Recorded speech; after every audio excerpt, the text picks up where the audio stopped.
Hi friends, welcome to my channel Sheetal's kitchen Gujarati. આજે આપણે બનાવીશું લચ્છા પરાઠા, જે આપણે ઘઉંના લોટમાંથી બનાવવાના છીએ અને સરસ એકદમ લચ્છેદાર એવા પરાઠા આપણે બનાવીશું આ રીતે. તો તમે રેસીપી એન્ડ સુધી જરૂરથી જોજો. અને જો મિત્રો તમે મારી ચેનલ પર નવા હો તો ચેનલને સબસ્ક્રાઈબ જરૂરથી કરજો અને બાજુમાં આપેલું બેલ આઇકન બટનને પ્રેસ કરજો. લચ્છા પરાઠા બનાવવા માટે અહીં અમે 2 કપ ઘઉંનો ઝીણો લોટ લઈ લીધો છે, જે આપણે રોટલી બનાવવા લેતા હોઈએ છીએ તે. હવે લોટમાં 1 ચમચી જેટલો અજમો આ રીતે હથેળીની મદદથી મસળીને ઉમેરી લીધો છે. સાથે 1 ચમચી જેટલા કાળા તલ ઉમેર્યા છે.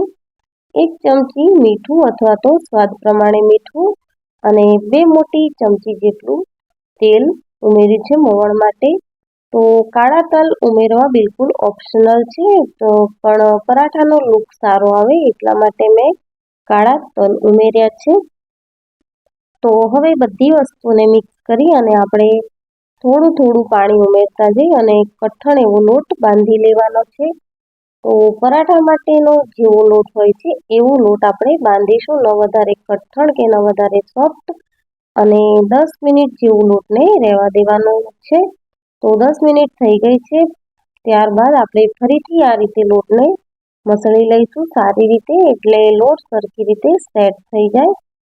હવે આપણે એક સરખા માપના લુવા કરી લેવાના છે. ભાખરીની સાઈઝના આપણે લુવા કરીશું, કારણ કે પરાઠામાં આપણે લેયર બનાવવાના છીએ તો લોટ થોડો વધારે જોશે. હવે આપણે પરાઠાને સારી રીતે વણી લેવાનો છે. તો આ લોટ આપણે કઠણ બાંધ્યો હોય છે એટલે અટામણની જરૂર પડતી નથી. તો આ જ રીતે આપણે પાટલી પર મૂકી અને ભાખરી મોટી વણી લઈશું. અને જેટલી બને એટલે આપણે પાતળી ભાખરી વણવાની છે. અને ત્યારબાદ આપણે લેયર બનાવીશું. તેલ લગાવી થોડો કોરો લોટ લગાવવાનો છે, એટલે જે લચ્છા પરાઠાના લચ્છા છે એ બધા અલગ અલગ છૂટા પડે. હવે આ રીતે આપણે બંને સાઈડ વાળતા જઈ અને પરાઠામાં જે છે તે લચ્છા બનાવી લેવાના છે. આ રીતે લચ્છા વાળો લોહો તૈયાર કરી લેવાનો છે. જો આ પ્રોસેસ કરીશું તો જ પરાઠામાં લચ્છા બનશે. અને હવે તેને આ રીતે ગોળ ફેરવતા જઈ અને આપણે લુવું કરી લઈશું અને એક ભાગને આપણે નીચેની તરફ દબાવી દઈશું. અને ત્યાર પછી આપણે ભાખરી વણતા હોય એ રીતે વણી લેવાનું છે.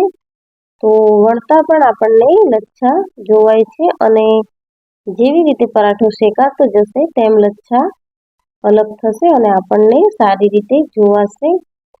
તો આ લચ્છા પરાઠા તમે કોઈ પણ પંજાબી સબ્જી સાથે પણ ખાઈ શકો છો અને તે પંજાબી સબ્જી સાથે પણ ખાવામાં ખૂબ ટેસ્ટી એવા લાગે છે.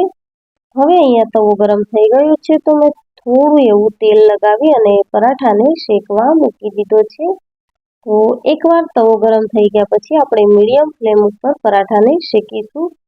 તો પરાઠો શેકાયો એટલે લચ્છા અલગ થયેલા જોવાય છે. તો આ જ રીતે આપણે પરાઠામાં બંને બાજુ તેલ લગાવી અને પરાઠાને પ્રેસ કરી અને શેકી લઈશું.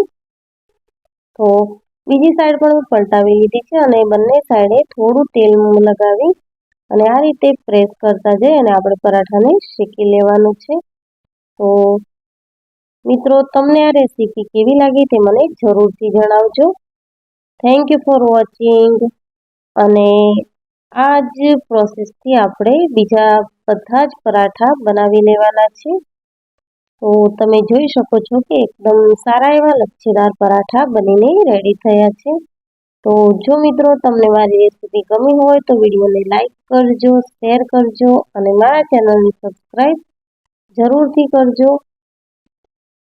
આ રીતે આપણે દરેક પરાઠામાં લચ્છા સારી રીતે બનશે અને તમે પણ આ રેસીપી જરૂરથી ટ્રાય કરજો અને મને કમેન્ટ સેક્શનમાં જણાવજો કે તમને આ રેસીપી કેવી લાગી. Thank you for watching. Thank